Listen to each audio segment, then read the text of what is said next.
তো আমার সাথে যারা ছিল তাদের সবাইয়ের বাবাকে কানাডার বাহিনী নির্মমভাবে হত্যা করছে।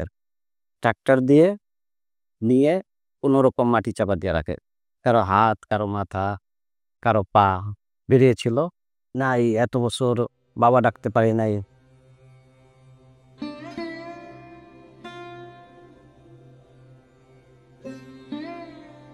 ১৯৭১ সালের ২৫শে মার্চ। তখন দিলীপ কুমার দাসের বয়স ৪ কি ৫ বছর। সে বয়সেই তিনি সাক্ষী হয়েছেন ইতিহাসের অন্যতম নৃশংস হত্যাকাণ্ডের। ১৯৭১ সালের ২৫শে মার্চ রাতে ঢাকায় পাকিস্তানি সেনাবাহিনী অপারেশন সার্চলাইট অভিযান চালায়। প্রথম দিকেই তার শিকার হয়েছিল ঢাকা বিশ্ববিদ্যালয়ের জগন্নাথ হল।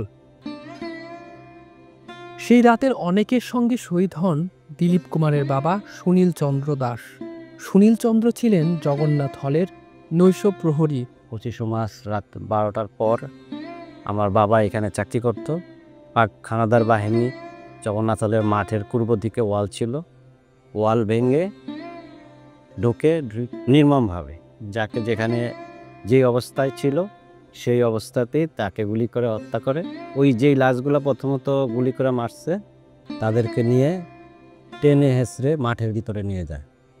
মাঠে রাইখা যখন ওদেরকে বলে যারা লাশগুলো টানছে যে তোমরা দাঁড়াও, সারিবদ্ধভাবে দাঁড়াইছে।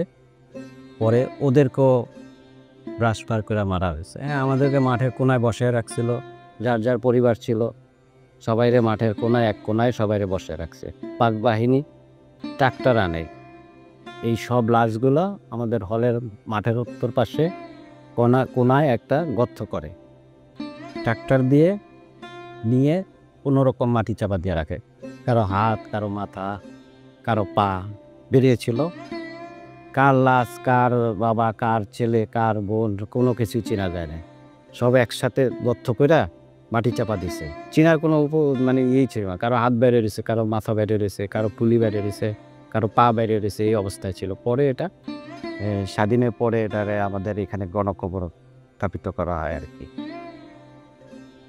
শহীদ পরিবারের সদস্যদের প্রশ্ন, যাদের রক্তের বিনিময়ে বিজয় এসেছে তাদের কি শুধু বছরের একটি মাসেই স্মরণ করা হবে? মাহিন আরাফাত, চর্চা, ঢাকা।